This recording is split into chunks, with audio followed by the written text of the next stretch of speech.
मैं हूं वंदना हसीजा, आपकी संस्कृत अध्यापिका। पिछली वीडियो में मैंने आपको पाठ 6 समुद्र तट का हिंदी रूपांतरण तथा उसमें प्रयुक्त विभक्तियों के विषय में जानकारी दी थी। आज हम इसी पाठ का अभ्यास कार्य करेंगे। तो चलिए शुरू करते हैं पाठ 6 का अभ्यास कार्य। एक्सरसाइज 1 उच्चारणम कुरुत। इसमें आप कठिन शब्दों का उच्चारण सीखेंगे। तरंगई, मत्स्य जीविने, विदेशी पर्यटकेभ्य, संगमे, तीसरीषु, वैदेशिक व्यापाराय, प्रायद्वीपे, बंगोपसागरे, चंद्रोदय। अब हम करते हैं अभ्यास संख्या 2। अधोलिखिता नाम प्रश्ना नाम उत्तरम लिखत। नीचे लिखे गए प्रश्नों के उत्तर लिखो। क जन्हां काभि जल विहारम कुर्वन्ति। लोग किसके द्वारा पानी में घूमते हैं? जन्हां नौकाभि जल विहारम कुर्वन्ति। लोग नावों द्वारा जल विहार करते हैं। ख भारतस्य दीर्घतमे समुद्र तटे के। भारत का सबसे बड़ा समुद्र तट कौन सा है? भारतस्य दीर्घतमे समुद्र तटे चेन्नई नगरस्य मेरीना तटे अस्ति। भारत का सबसे बड़ा समुद्र तट चेन्नई नगर का मेरीना तट है। जन्हां कुत्र स्वैरम विहरन्ति। लोग कहाँ बेरोक टोक के घूमते हैं? जन्हां मुंबई नगरस्य जुहू तटे स्वैरम विहरन्ति। लोग मुंबई नगर के जुहू तट पर बेरोक टोक घूमते हैं। बालुका भी किम रचयन्ति। लड़के रेत से क्या बनाते हैं? बालकाः बालुका भी बालुका गृहम रचयन्ति। लड़के या बच्चे रेत के घर बनाते हैं। कोची तटे केभ्ये ज्ञायते। कोची तट किस लिए जाना जाता है? कोची तटे नारिकेल फलेभ्ये ज्ञायते। कोची तट नारियल के फलों के लिए जाना जाता है, क्योंकि वहाँ नारियल बहुत अधिक होते हैं, इसलिए नारियलों के लिए जाना जाता है। अभ्यास संख्या 3 मंजुषाते पदानि चित्वा। अर्थात मंजुषा मीन्स हेल्प बॉक्स। मंजुषा से शब्दों को चुनकर रिक्त स्थान भरिए। बंगोपसागरे, बे ऑफ बंगाल, बंग सागर। प्रायद्वीप का मतलब है कि अक्सर, प्राय मीन्स अक्सर, द्वीप मीन्स आइलैंड, द्वीप कहा जाता है, आइलैंड कहा जाता है। पर्यटनाय घूमने के लिए। क्रीड़ा खेल। संग में मिलान। कन्याकुमारी तटे त्रयाणाम सागराणाम संगमे भवति। कन्याकुमारी के तट पर 3 सागरों का संगम होता है। भारत देशे प्रायद्वीपे इति कथ्यते। आपने पाठ में पढ़ा ही है, भारत के 3 तरफ समुद्र हैं, तो इसलिए भारत देश को प्रायद्वीप कहते हैं। जना समुद्र तटम पर्यटनाय आगच्छन्ति। लोग समुद्र के किनारे घूमने के लिए आते हैं। बालेभ्य क्रीड़ा रोचते। बालकों को खेल अच्छे लगते हैं। भारतस्य पूर्व दिशायां बंगोपसागरे अस्ति।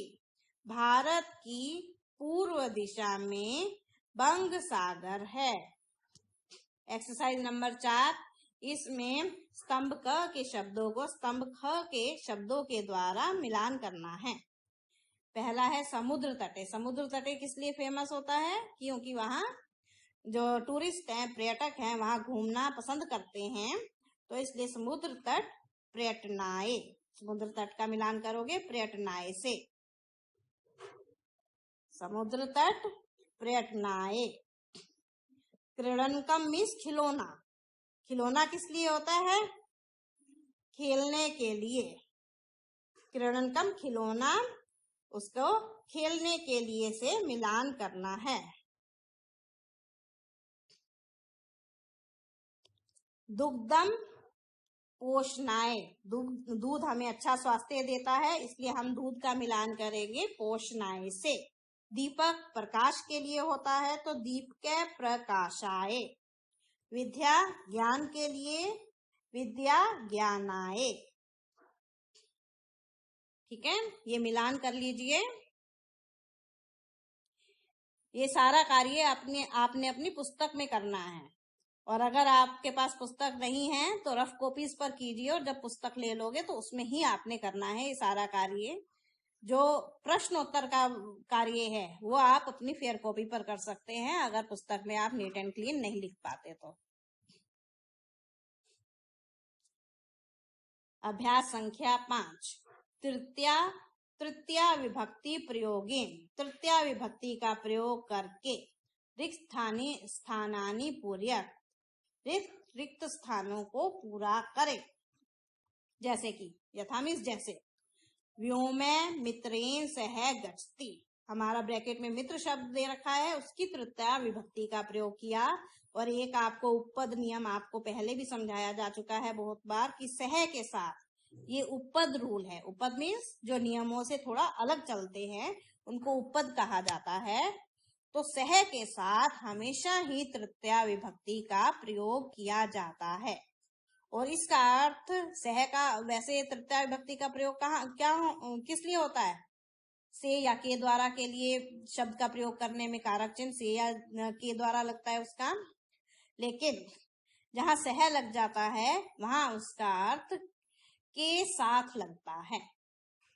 बालकः डैश सह पठन्ति, बालकः, ये आपका ब्रैकेट में बालिका, बालकः मीन्स लड़के, बालिका मीन्स लड़की, तो लड़की का स्त्रीलिंग शब्द का आपने तृतीया विभक्ति का प्रयोग करना है।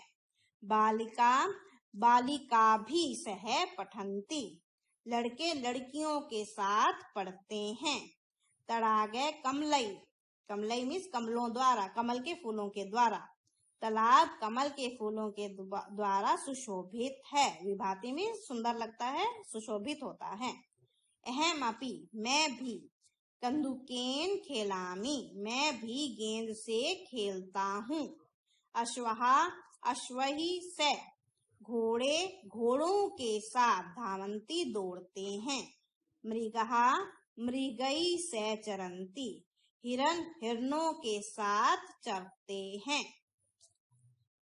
अभ्यास 6, इसमें आपको एक सर्कल दिया गया है, उसमें सेंटर में रही में लिखा हुआ दिख रहा है ना आपको, ये आपका कर्ता शब्द है। इस कर्ता शब्द के साथ कर्म और क्रिया को जोड़कर वाक्य बनाना है। जैसे कि एक एग्जाम्पल दिया गया है, और साथ में एक चीज का और ध्यान रखना है, आपने कर्म के साथ विभक्ति चिन्ह का भी सही से प्रयोग करना है। तृतीया विभक्ति का प्रयोग करके आपने वाक्य की रचना करनी है। जैसे कि एग्जाम्पल देखिए, रहीम मित्रेण सह क्रीडति, रहीम मित्र के साथ खेलता है।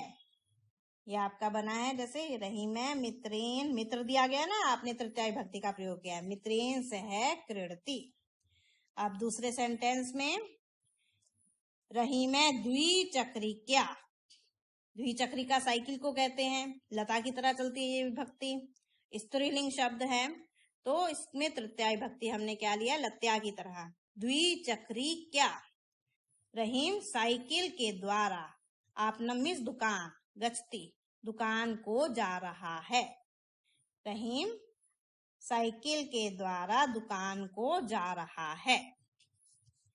तीसरा सेंटेंस है, रहीम कलमेन पत्रम लिखती, ठीक है, रहीम कलम शब्द दिया गया है, उसकी जगह तृतीया विभक्ति का प्रयोग किया है। रहीम कलमेन पत्रम लिखती, रहीम कलम से पत्र लिख रहा है।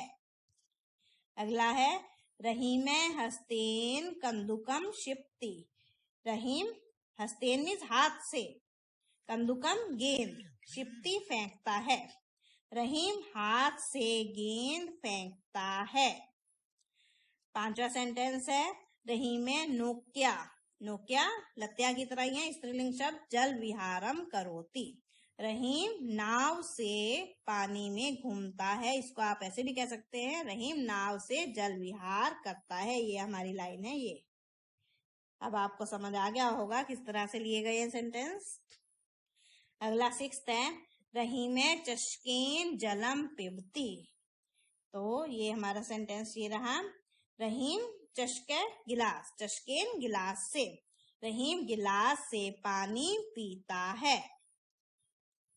7वां सेंटेंस रहीम तुलिका चित्रम रचयति, रहीम तुलिका मीन्स ब्रश होता है जो, उसको तुलिका कहा जाता है, रहीम ब्रश से चित्र बनाता है।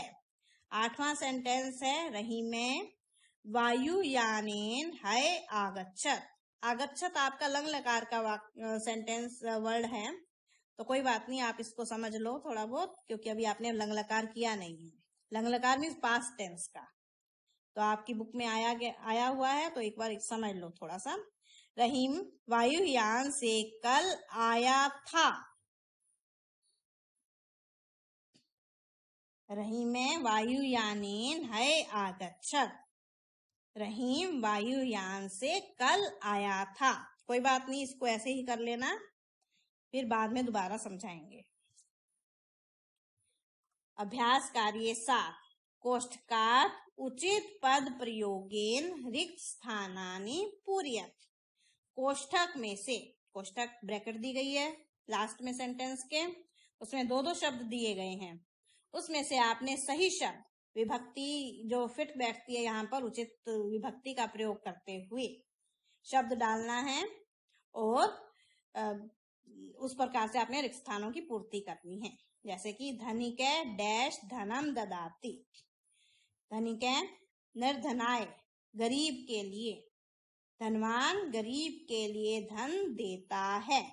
बाले पठनाय विद्यालयम गच्छति, बालक पढ़ने के लिए विद्यालय जाता है। सज्जनः परोपकाराय, परोपकाराय मीन्स दूसरे का भला करना, सज्जन लोग, अच्छे लोग परोपकार के लिए जीते हैं, अर्थात जब तक जीवित रहते हैं दूसरों का भला करते हैं। प्रधानाचार्येण छात्रेभ्यः, छात्रेभ्यः चतुर्थी विभक्ति बहुवचन शब्द है। मुख्य अध्यापक छात्रों के लिए पारितोषिकम मीन्स पुरस्कार, यच्छति देते हैं, मुख्य अध्यापक छात्रों के लिए पुरस्कार देते हैं। शिक्षकाय नमः, अध्यापक को नमस्कार, अध्यापक नमः में हमेशा चतुर्थी विभक्ति का प्रयोग होता है, ये मैंने आपको पहले भी समझाया है, तो इसको याद रखना कि नमः में हमेशा चतुर्थी विभक्ति का प्रयोग होता है, इसलिए हमने यहाँ शिक्षकाय चतुर्थी विभक्ति का प्रयोग किया है। धन्यवाद।